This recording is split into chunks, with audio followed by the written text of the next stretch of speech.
Hey, welcome on back. Seems like you like Spiffy, huh? That's enough small talk. Here we go. So, the daunting question after every E3 is, who won E3? Of course, there's no really winning E3, but it's only human nature to make competition out of everything. After the famous Christmas week of gaming, everyone and their mama answers a question that was never really asked in the first place. Oh, Nintendo won E3, Xbox won E3, PlayStation won E3, followed by reasons A, B, and C as to why they won E3. There's so much E3 going on. But what do you consider winning E3? New hardware? New IPs? A showing of your favorite games? The reasons are mostly subjective. So why don't we use subjective reasoning in our favor this time? Let me clarify what I mean. It's almost pointless to look at E3 as a whole and say someone, Nintendo, dominated everyone else, aka Xbox and PlayStation. Who are they really worried about? I believe they're really worried about their own install base. I usually depict the winner of E3 by how much they pleased their own install base, not how much they showed compared to the other competition. So who won E3 by my standard? Well, Nintendo, of course. Ooh, big surprise there, huh, Mr. Spiffy? Well, let me explain myself first. Uh-huh. Let's use PlayStation as an example. They had a decent E3 for sure, yeah. But we barely saw anything new from last year. There was no appearance of The Last of Us 2, God of War 4 was already shown last year. So was Spider-Man, even though it got gameplay revealed this time. It left more of a bitter taste in the mouth than it did good. Nintendo, however, announced several things including Kirby, Xenoblade, and of course a long-awaited Metroid. They were even attempting to get third-party support as seen with Skyrim and Rocket League. Yes, they are old games, but a company has to start somewhere, especially with someone with such a bad track record as Nintendo. Looks like Nintendo's been keen on keeping their Switch owners happy. I haven't seen Nintendo this active in supporting us fans since the GameCube. Back in the day with the likes of Super Mario Sunshine, Kirby Air Ride, Luigi's Mansion, the first two Metroid Primes, and yes, even F-Zero. In the past couple of E3s, they even teased part of the fan base that's been wanting Mother 3 as an updated port.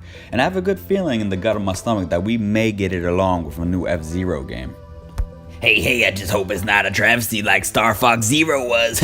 Yeah, funny. Nintendo won E3 because they pleased most of their fan base trying to get the beloved games out in the open, like Metroid, Kirby, and Yoshi and others, while also aiming for third-party support. I mean, they even gave Ubisoft their most precious IP, Mario, to mess around with. If that doesn't scream, hey, look at me, I'm trying, then I don't know what will. Unlike Sony and Microsoft, where they only hyped up a decent amount of their fan base, not most. Some of their applauses were almost forced. It was kind of cringy.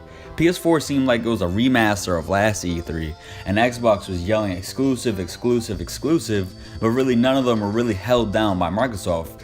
They are only timed, meaning eventually they're going to come to Nintendo or PlayStation or PC eventually. This is how I consider a winner of E3. And yes, that means there can be multiple winners. Do you mean participation trophies?